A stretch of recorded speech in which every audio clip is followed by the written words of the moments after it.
Selling Intelligence podcast, where revenue leaders learn how to navigate the AI era with clarity and confidence. I'm Mark Petruzzi, your co-host. And I'm KK Anderson. Join us each week as we break down the strategies, decisions, and execution moves that are driving growth in today's market. Welcome to Selling Intelligence. This is the full conversation with Dr. Noah St. John. We have broken it into chapters in the description. Take it from the top or jump to the segment that's most relevant to where you are right now. Enjoy the show. I'm Mark Petruzzi. And I'm KK Anderson. Every revenue leader has watched the same thing play out. You hire strong people, you buy the technology, you fund the training, and performance still does not move. It does not improve. Our guest today argues that the constraint is not the skill set or the stack. It's what he calls the inner game, the internal wiring that determines whether any of it actually gets used. And Noah St. John spent close to 30 years studying it. We're really excited to have you here as well. Dr. Noah St. John has authored 27 books, 27, built more than 200 client funnels, and documented more than 250 case studies of clients adding between 600 and 1,500% growth. He's also coined the term we are going to spend most of this conversation on called the human AI gap. We are running a 200,000-year-old brain against the fastest technology ever built, and the distance between the two is where execution breaks down. Noah, welcome to Selling Intelligence. Thank you. It's great to be here. Noah, you've been doing this work since 1997. A lot has certainly changed in how industry talks about mindset and performance today than back then. What does your framework address that the standard mindset conversation misses? Well, it's interesting you bring that up, Mark, because from my perspective, the conversation hasn't changed that much out there. They're basically saying the same thing they always have. I started in a 300 square foot basement apartment with $800 and a book on HTML. So I had nothing. I had no money, no marketing experience, no sales, no training of any kind like that. But what I did have was something that I bet every single person listening to this program also has. And that is a deep burning desire to make a difference, to make an impact, to help people all around the world. And so I had been studying personal growth and reading literally hundreds and hundreds of success and self-help books for decades. And they all basically said the same thing. Set your goals, work hard, use affirmations, all the same thing we've heard a million times. And I really tried to apply those things. I worked as hard as I could, but as hard as I tried, I couldn't seem to get ahead. I just couldn't get it to work. And so I was so frustrated by that I realized that I've got to find a better way. And so after reading all those hundreds of books and spending so many years, that's when I realized, and I had literally had a flash of insight back in 1997. That's why I started the company back then. And I realized that we had been taught how to succeed. We've been reading all these books called How to Succeed books. Well, of course, that makes perfect sense, right? If you want to do something, you want to know how to do it, right? How to succeed. But what I realized is there was something that they were all missing. All of these books and all these trainers, all these gurus were missing right from page one. And that was they forgot to tell us that for millions of people, they never gave themselves permission to succeed in the first place. So really, from my perspective, the conversation out there has really not changed that much. But the conversations that I'm having with my clients, that's what's really causing those increases that you mentioned a moment ago, 600%, 800%, 1,500% increases because of my frameworks. And these are all in sales, right? In go-to-market, that's the primary target audience for your programs? Yeah, well, I mean, it's really all across industries. It's across literally dozens and dozens, scores of industries. Real estate, chiropractic, healthcare, wealth managers, SaaS companies. Just it literally runs the gamut because what I'm teaching is about the human mechanism. And as I have often said to my clients and in my keynote speeches, when I give keynote presentations, people who are running companies, as an example, people who are in charge of companies or in charge of teams, divisions, organizations, they have all of the outer game stuff. They have all of the outer things that they're supposed to be doing. But what are they doing to protect the 3 pounds of gray matter that runs the whole thing, that runs the whole team, that runs the whole organization? Usually the answer is nothing or not much. So that's what I protect. And that's one of the reasons we see these enormous increases. And so that's the term you use, inner game, right? Outer game and inner game. I love that, by the way. Yes. And so walk us through what that distinction means in practice. So like our audience is largely chief revenue officers and heads of sales. So if you're talking to, one of a CRO sitting in a chair right now, like what should they be doing with the inner game? Well, it really comes down to the fact that I am the nerdiest nerd in this industry. I'm such a nerd. I'm like the Sheldon Cooper of self-help, the Sheldon Cooper of business growth. And what I mean by that is I'm such a nerd that when you read any of my books, like Power Habits or any of my other books, I have tons of graphs and charts. But one of the things I love the most are Venn diagrams, right? We nerds love Venn diagrams. And so my favorite Venn diagram of all time is a very simple one. It's just two circles that meet in the middle. On the one hand, you've got the inner game, and on the other hand, you've got the outer game. Two circles that meet in the middle. So inner game is everything that happens between your ears that you can't see directly, but it affects everything that you do. So for example, in my keynote presentations or workshops or leadership summits, one of the things that I often ask my audience members is, I'll say to them, what is one area of your life where your beliefs don't affect you? And here's what people do. They go, and I go, exactly. There's no place your beliefs don't affect you, right? There's no place in your entire life where your beliefs don't affect you. Your beliefs affect your health, your wealth, your finances, your team, your career, your organization, everything. But here's the funny thing about it. You can't see a belief. You can only see the effects of a belief. And that's why people can be doing really well in one area of their life, but maybe they're stuck or struggling in another. For example, maybe your career is going really well. Maybe your business is going great, but maybe your health is suffering because you're working 80, 90, 100 hours a week. You see what I mean? So yes, you're doing great in terms of career and money, but your health is suffering. And maybe your relationships are suffering too, you see? Or vice versa. Maybe your health is great, but you're not making the money you want, see? So it's not cookie cutter, one size fits all. It's a very bespoke, customized, personalized approach that we take with every individual client. So that's the inner game. But then we also have the outer game. Now that's the other circle. So the outer game is everything you can see directly. That's all of your CRM, all of the customer service, all of the, customer facing, market facing activities that you're probably spending tons of time, money, and effort on, which you should. You have to do that. But here's what's funny. So many people have spent so much time, money, and effort on the outer game, but nobody has shown them how to actually master their inner game. Now, let me give you a real life example from one of my clients. I was speaking at a seminar in Los Angeles for 1,000 entrepreneurs, CROs, CEOs, business owners, 7, 8, 9-figure earners, very successful crowd, right? So I was speaking, I only spoke for about 30 minutes and I was walking off the stage. A man came up to me and he said, Noah, you are the coach I've been looking for. I want to hire you as my coach. Now, I didn't know this man from Adam. Ironically, his name was Adam. True story. I said, okay, what's going on? He said, well, Noah, I own this SaaS company and we grew to 7 figures, 4 million in revenues really fast. But he told me we have been plateaued for the past 4 years. 4 years. We've been stuck at this level. And he said, I've thrown hundreds of thousands of dollars at this. I've hired every marketing guru on the planet, named all the big gurus. He said, we can't break through that income ceiling. And he said, as soon as I heard you speak about inner game and outer game and head trash and foot on the brake, everything you just said, he said, I knew you were the coach I've been looking for. So he literally decided to hire me on the spot. That's why I love working with high achievers, right? Because they make decisions quickly and friendly. Don't dilly-dally. Oh, I got to think about it or whatever. They just, let's go. So anyway, I coached him and his leadership team for 18 months, just 18 months. And in that time, in 18 months, we were able to get his company that had been stuck for the previous 4 years to over 20 million in revenues in less than 18 months. That's a 600% increase. Right? You talk about 600%.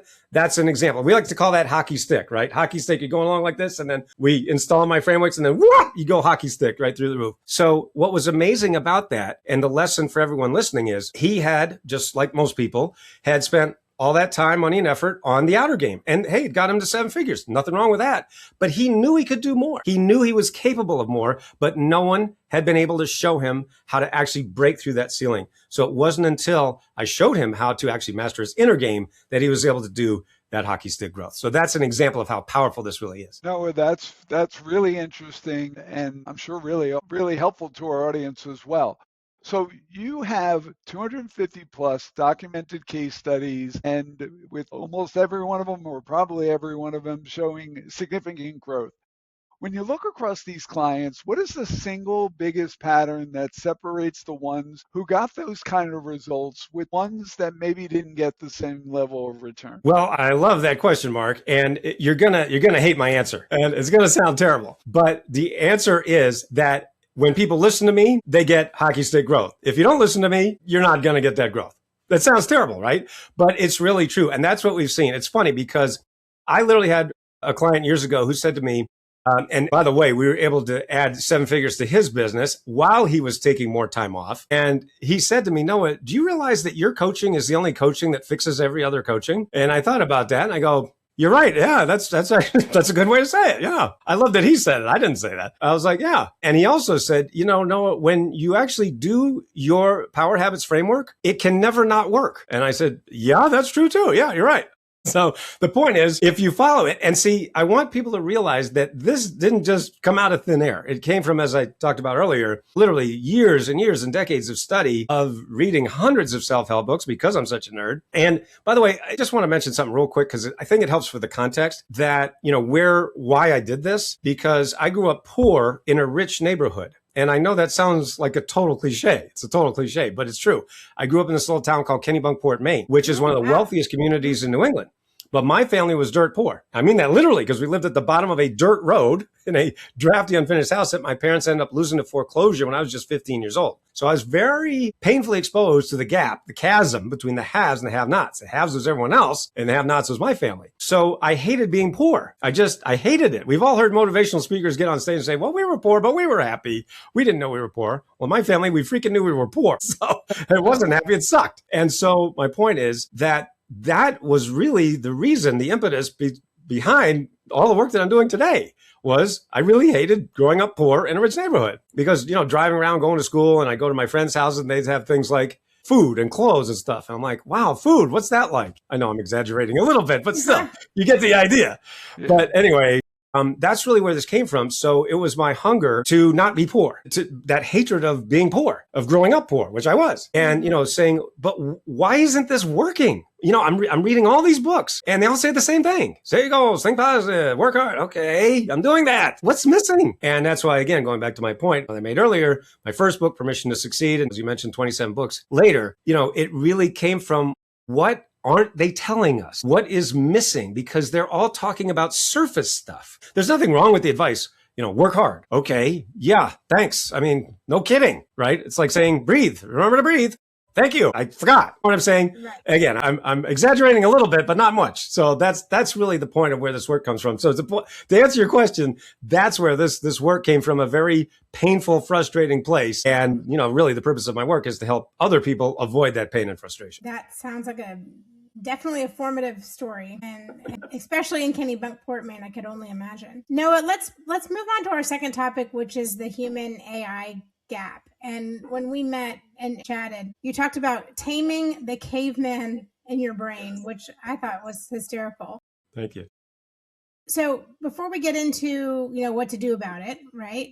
Describe the gap for me itself. Like what's actually happening when a capable sales leader struggles to adopt and leverage AI. Okay. So as everyone listening to this program knows, this is like the biggest conversation right now, probably in all of business, let alone in terms of sales and selling and all of those things. But absolutely the biggest conversation is we have this enormous influx of AI, artificial intelligence, and it's everywhere. But why is it not really landing? Why is nothing really working? Why is it not changing? Why is it not helping our bottom line? This is the biggest conversation that I'm hearing across the board. And so this is where my work now evolved. Basically, if you think about what we're really talking about, we're talking about human psychology. Right. And I mean, you both know what a great topic that is. And I know this show is all about that. And that's what all sales is we're talking about human psychology. Humans do what they believe is in their best interest in the moment. That's Dale Carnegie 101, right? So, but if we go back much further than that, when we're talking about humans, we're talking about the fact that we have, as I like to call it, a caveman brain. The human being,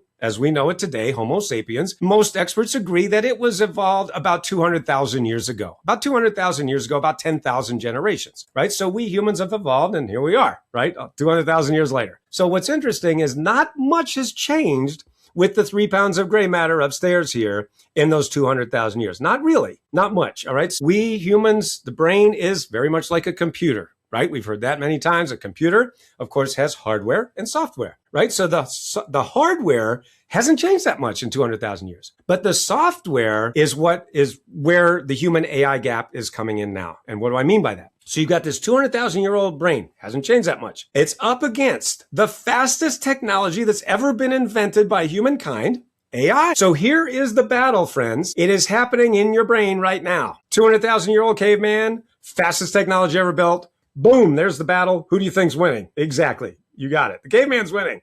Caveman's going to win every time. That's precisely what no one's talking about. This right here that I've been sharing now is exactly the point that everyone is missing. They're missing it because they keep going on the outer game. See how this is all coming together? They're focused on the outer game, right? Well, we got to throw more tools at it. Buy, spend more on AI, spend more on it. No. I'm not saying those things are wrong or bad. I'm saying you're missing the entire point. The entire point is this caveman in there. And the caveman does one thing. Its main job is to keep you not dead. That's its main job, is to keep you not dead. Now, what's the best way to keep you not dead? The best way to keep you not dead is don't go for something you're scared of. If it's scary, it might bite your head off. It could be a saber-toothed tiger. It could be a woolly mammoth that will trample you to death, right? Now, of course, we don't have a lot of saber-toothed tigers or woolly mammoths anymore, but guess what? AI is that to the brain. The caveman's going, it looks scary. I mean, let me give you some concrete examples. Now, when I started my company, successclinic.com, in 1997 in my 300 square foot basement apartment, that was the very beginning of the internet revolution, right? And I'm sure many people listening can remember being online in the 90s. Remember that? Remember that? I mean, it was pretty bad, right? But I mean, that's what we had to deal with. So, that was the internet revolution. I was there at the very beginning of it. And it was just me and Al Gore back then. Now, that joke doesn't land as well as it used to. So I'm going to stop telling that joke. Sorry. But anyway. You're definitely dating yourself, Noah. I know, right? Terrible. All right. We're going to scratch that joke. But anyway. The internet revolution, if you remember, took about 7 years to reach its zenith, about 7 years. Well, guess what? Here we are in the second revolution, the AI revolution. It only took about 7 months. So it's literally 10 times faster. The caveman hasn't changed. The hardware is still there. The software is freaking out right now. So there's that human AI gap that I talk about. So I unpacked a lot of it. There's still way more to unpack, but I hope that answered your question. So what's the answer? How do we tame the brain? Well, one of the first things that we do is we have to understand what type of caveman you are, because I have realized that there are 4 distinct caveman types that we have, right? Because everybody's different. So there are 4 distinct types. So like you talked about DISC earlier, this is similar but different, all right? In DISC, they talk about the DISC, whatever. But the 4 types are the chief, the spark, the keeper, and the watcher, all right? So the chief is exactly what it sounds like, right? The chief, so I'll give you an example from 200,000 years ago, okay? So there's a woolly mammoth over there, and you're hungry. All right, so what are you going to do? Well, if you're a chief, what you're going to do is you're going to just rush over at the woolly mammoth and grab your spear and try to kill him. All right, just let's go. All right, charge, full speed ahead. Don't think about it, but don't hesitate. Okay, so that's, it's fine. I mean, that's nothing wrong with that. Remember, everybody has pros and cons. Nobody's perfect. Everybody has good news and bad news, strengths and weaknesses, right? So for a chief, their strength is action. Right? Determination. Boom, let's go. What's the drawback? Not so good at delegating, maybe not so good at listening. Steve Jobs, classic chief, right? Steve Jobs, famous for not having so much patience, shall we say, right? So a great example of a chief there. All right. So that's the chief. Then we have the spark. The spark. Okay. Sees the woolly mammoth. Hey, everybody, let's go. All right. Let's all get together. Well, we'll all charge him. All right. Let's go. Let's go. And so the spark is like that natural salesperson, right? They could sell ice to an Eskimo. They got great personality, the life of the party, right? That's the spark. They were probably the one who invented fire. Boom, boom, boom. Hey, what does this do? Oh, wow. Look at that. Isn't that cool? Right. So that's the spark, right? Then you have the keeper. Now the keeper looks at the woolly mammoth and go, oh, you know what? We got to make sure that the women and children are safe before we charge. Okay. Because this is really important. I mean, we don't want them to get hurt. All right, this is dangerous. So, all right, let's just make sure that they're safe. Everybody's safe. See, so they're the keeper of the flame, right? So they're that warm type. We all know someone like this. My wife is like this, right? She's the warm, always giving a hug, right? We all know someone like that. That's the keeper of the flame, the keeper of the community, right? Very important, right? So remember I talked earlier, strengths and weaknesses, right? So the spark, going back to the spark for a moment, right? Their strength is their great personality, sell ice to an Eskimo.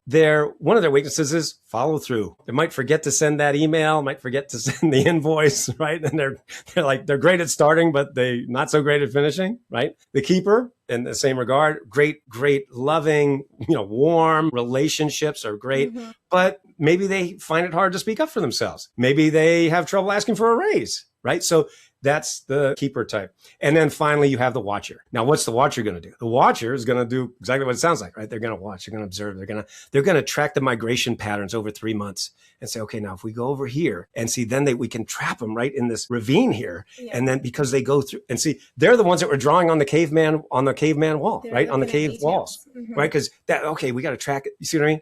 As you can tell, obviously I'm a watcher, right? I'm the nerd. That's the nerd, right? Back caveman nerds.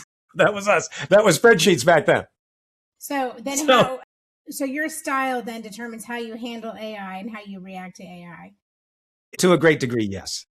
To a great, whether you're a chief, spark, keeper, or watcher, and literally what to watch out for based on your caveman type. Okay. So Noah, at AGS, we say all the time that AI amplifies whatever emotion you already have, good or bad, and not even emotion, whatever general energy you have going into a particular process, it amplifies that. Well, that causes a lot of unintended consequences along the way as well. So that also means that execution quality is the prerequisite for AI deployment. Does that match what you are seeing with clients right now? Well, yeah. I mean, the point is that I wanted to talk a moment again about the internet revolution versus the AI revolution, right? These are the two revolutions that we've literally had over the last 30 years. Okay, so going back to the internet revolution, now what the internet revolution did, at least from my perspective, one of the things that it did was it leveled the playing field. So here I am, this guy in Hadley, Massachusetts, no money, no connections whatsoever. But what did I do? I created a website. I built one of the very first personal development, business development websites on planet Earth, called it successclinic.com. Boom. And instantly I can compete all around the world. That was never possible before. So the internet gave us it empowered us. It gave us all that opportunity that never existed before in human history. Never. Because think about it. Before, you would have to buy a printing press. If you wanted to have a newspaper, that's pretty darn expensive. You have to buy a radio station. You have to buy a TV station. These are all very, very expensive propositions. But hey, you just put up a website, boom, you can start selling. And that's exactly what I did and what millions of people did back then, right? And I've been for these last 30 years. Well, now with AI, what are we hearing? All we're hearing is AI is coming to take your job. That's all we're hearing. In fact, what's sad and funny is that in the graduation period that we just had recently, and I'm sure we all heard stories about the fact that graduate speakers were getting booed off the stage at these graduation ceremonies at major colleges and universities all across the country. They were getting booed off the stage because they were saying about AI and AI is coming to take your job or whatever they were saying. Boo, So what I like to say is internet, yay. Boo. And that is what so many people are experiencing right now. So what we're also talking about is human emotion, right? We're always talking about that, at least I am. And the two main emotions that we're dealing with here are human fear and human greed. Human fear and human greed. Now, let's look at capitalism, right? We're running a business. You're a CRO, you're a CEO, you're a CMO. You're running a company, you're running a team, you're running an organization. What's your job? Your job is to increase bottom line. Your job is to increase profits. No kidding. That's a capitalist society. So you look at this thing called AI and you go, now wait a minute. We have to pay these annoying things called human beings. Now, human beings are incredibly annoying. Number one, you got to pay them. Number two, they're always complaining. Number three, they take time off. Number four, they have families. Number five, they take vacation. I mean, what is these? What we could do? Why don't we get rid of these annoying things called human beings? And we'll just have the robots do everything. That sounds great, says everybody on this side of the ledger, right? Human greed. But then what about this side of the ledger? Human fear. Everybody who's an employee on the other side of that ledger goes, oh my gosh, AI is coming for my job. And that's everything they're hearing. So why do you think they're getting booed off the stage? Internet, yay, AI, boo. So that is where we have to, if you're a leader, what do you do? How do you attend to that? Well, you have to just, first of all, just talk about it. You have to tell the truth to the troops. You have to tell them the truth. Are they being replaced? Or you don't know? Tell them you don't know. I was just reading about the fact that a pilot, this just made national news, an airline pilot was recently applauded at the Atlanta airport because he announced the fact that the flight was going to be late. Now, when was the last time you heard about a pilot being applauded for a flight being late? And the reason is because the pilot did something very smart and very simple, which was he just told the truth. He said, I'd like to announce to everybody that we are going to have to delay the flight because I made an inspection and I'm not satisfied that this plane is safe for takeoff and landing. So I'm make sure that everybody's safe. And so, yes, we will be delayed. And I apologize for that. This is not the gate agent's fault. Don't take it out on them. It's all me. It's my decision. hung up, and everybody applauded. Now, isn't that beautiful? We can all learn from that.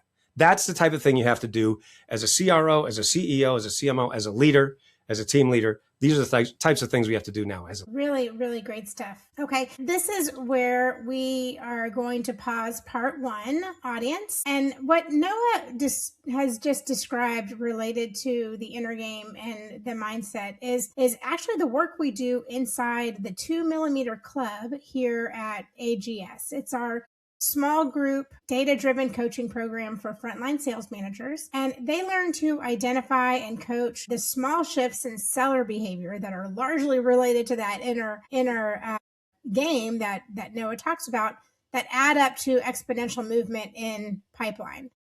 There's 6 months cohorts. 6-month programs, cohorts launch monthly, and you're welcome to go apply at get-ags.com/2 Club. Again, it's get-ags.com/2 Millimeter Club. Join us next week for part 2 with Dr. Noah St. John. Don't miss part 2 next week. In the meantime, like and share this episode with your network. And if you're serious about improving performance, go to get-ags.com. That's get, the dash symbol, ags.com, and request a complimentary sales team benchmark to see how your team stacks up in the AI era. Until next time.